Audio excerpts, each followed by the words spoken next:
தற்போதைய செய்தியை பார்த்துக் கொண்டிருக்கிறோம். கன்னியாகுமரியில் நள்ளிரவு முதல் கனமழை பெய்த நிலையில் தற்போது மோதிரமலை குற்றியார் தரைப்பாலம் வெள்ளத்தில் அடித்துச் செல்லப்பட்டிருக்கிறது. கல்லார், முடவன் உள்ளிட்ட 15க்கும் மேற்பட்ட மலை கிராமங்களுக்கு பேருந்து போக்குவரத்தானது தடைப்பட்டிருக்கிறது. கூடுதல் விவரங்களோடு செய்தியாளர் ஆனந்த் இணைப்பில் இருக்கீங்க. முழு விவரம். கன்னியாகுமரி மாவட்டத்தில் மலையோர பகுதிகளில் பல்வேறு மலை கிராமங்கள் ஆயிரக்கணக்கான பழங்குடி மக்கள் வசித்து வருகின்றனர்.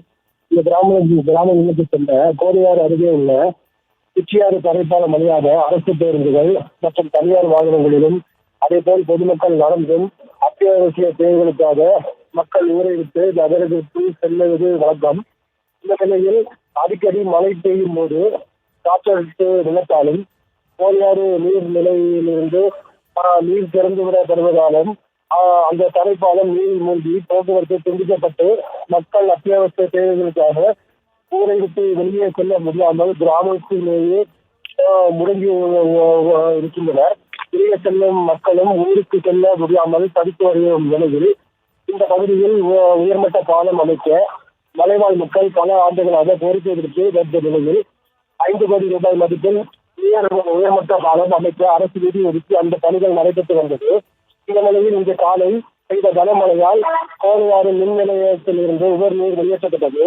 இதனால் மோதிரமலை தற்காலிக தரைப்பாலம் வெள்ளத்தில் அழித்துச் செல்லப்பட்டது. இதனால் கோடையாறு, மங்காமலை, குச்சியாறு, கல்லாறு, பச்சிமலை உள்ளிட்ட பல்வேறு மலையோர கிராமங்களில் உள்ள மலைவாழ் மக்கள் பாதிக்கப்பட்டு உள்ளனர். மேலும் அரசு போக்குவரத்து சேவையும் தற்போது நிறுத்தி வைக்கப்பட்டுள்ளது. கனிமொழி.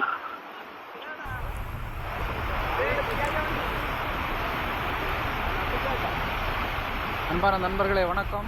விவரங்களுக்கு நன்றி ஆனந்த். செய்திகளை உடனுக்குடனும் துல்லியமாகவும் தெரிந்து கொள்ள சப்ஸ்கிரைப் பண்ணுங்க.